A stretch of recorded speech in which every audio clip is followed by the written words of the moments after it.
ফিতনায় পড়ে যাবে, তার ঈমান আমল মারা যাবে। জন্মাবে ঈমানে কিন্তু মরবে বেঈমানে, হালত হবে বেঈমানের হালত।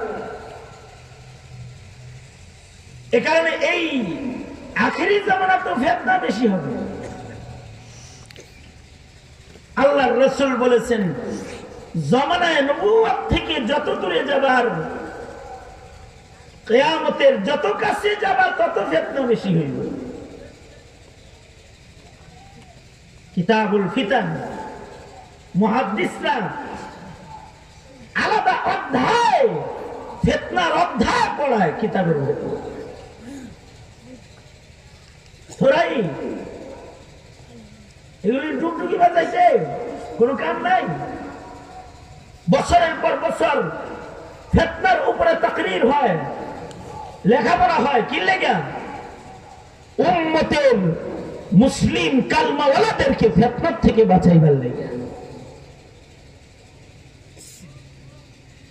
ন্যূনতম কেউ যদি সূরা কাহাফ তিলাওয়াতকারী হয়, সরওয়ারে দু আলম বলেছেন, ফিতনায়ে দাজ্জাল থেকে আল্লাহ তাআলা তাকে হিফাজত করবে।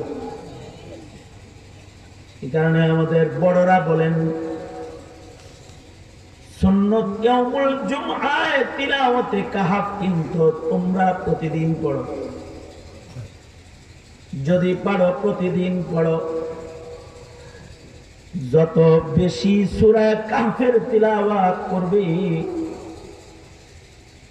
ফিতনা ফাসাদে আমন ও সালামতির জিন্দেগি আল্লাহর কাছ থেকে হাদিয়া পাবে।